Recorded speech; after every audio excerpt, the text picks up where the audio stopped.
Tell me about the first time you saw Rami as Freddie and the first time you saw yourself in character. Okay.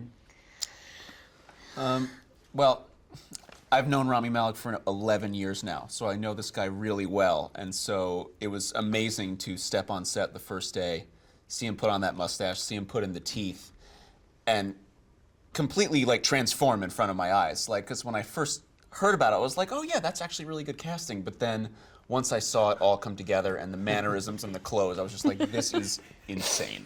Yeah. And it was really like, I got goosebumps. I felt like suddenly this was very real and that we were going to actually be able to, you know, pull this band off. What's great is that he doesn't, it wasn't just the physical resemblance that he brought onto set with him, but he brought like the spirit of Freddie onto set with him as well. Yeah. Like the kind of joy and irreverence and fun and positive energy every day on set, no matter how tired we were or how stressed we may have been or where we were at, and he led by example.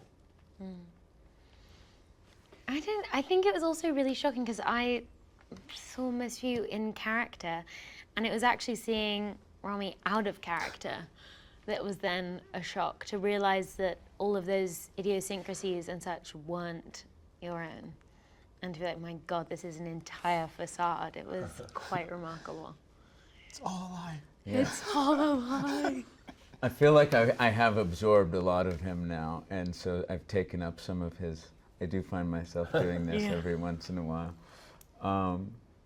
You know what was very interesting was knowing that there wasn't just going to be, you know, the mustached Freddie version that I'd come to know in my childhood, and that was the first camera test I did, and you know, I was quite elated to see it, because I remember looking at Freddie Mercury saying, you know, I don't know if I look anything like this guy. So, you know, seeing it actually start to come to fruition was a magical moment for me. But it's like Gwilym said, it was taking on the mannerisms and beginning to inhabit his playfulness, and you know, just evolving with him as a character is when I could really start to harness him, I feel. Cool. Okay, quickly. Name your favorite Queen songs. Would someone start with? My favorite Queen song is. Go. Do it. Oh, hi guys. Yeah, my favorite Queen song ever is Somebody to Love. Somebody to Did Love. you know that? Somebody to How'd you Love. guys know I was going to say that? Mine How'd too, you guys Somebody know to Love.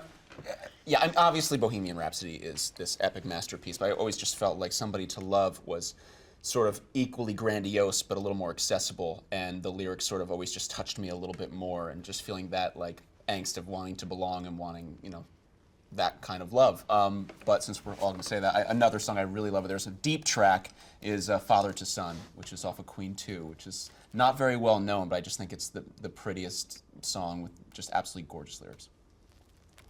Very good. Nice. I think my favorite song is still Save Me. Do you like his voice in that? Go ahead. Do you want to go? No, let's go ahead. Just because I love it, it's very much symbolic of what I love about so many of these Queen songs, which seem so intimate in their lyrics, and yet are such anthems, are so powerful. And I feel like you get such a good balance of both in that song. You get the full Freddie Mercury voice. It's going to get redundant, but I do love Somebody to Love. Don't we all? Because I also love Somebody. Yeah. I'm afraid to say, yeah, that's probably was always my favourite. But being as I'm repping Brian May, I'm also going to say that I love 39, which is a song that he wrote, because I think it sums him up perfectly. A folk song about time travel with like beautiful guitar parts. And it's a great song. I love it. Okay. For the guys, what were the hardest songs to play, and what was your favorite song to play? I thought. All right, let's just keep going real quick.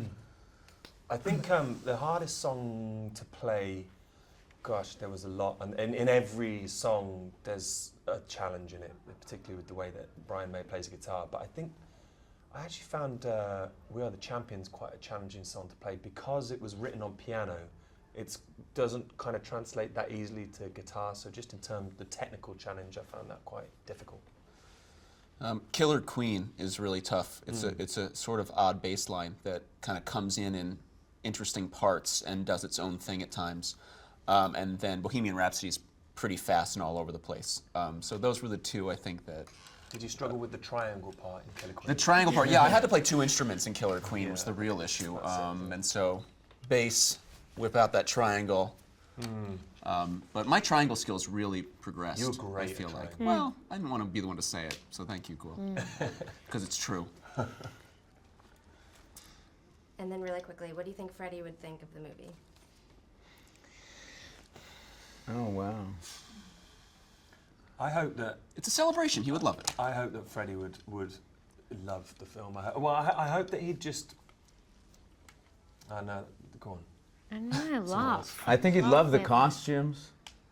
I'm not kidding. He would really, I think he would really enjoy it. He would love to see us enjoying it and love to, I think, be around us. I mean, this is a stretch.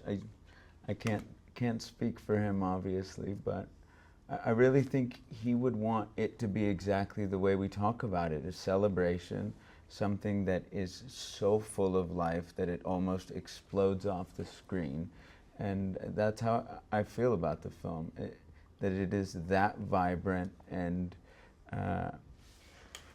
captivating and tells a little bit about, aspects of his life, but also celebrates his life. He'd have a good time.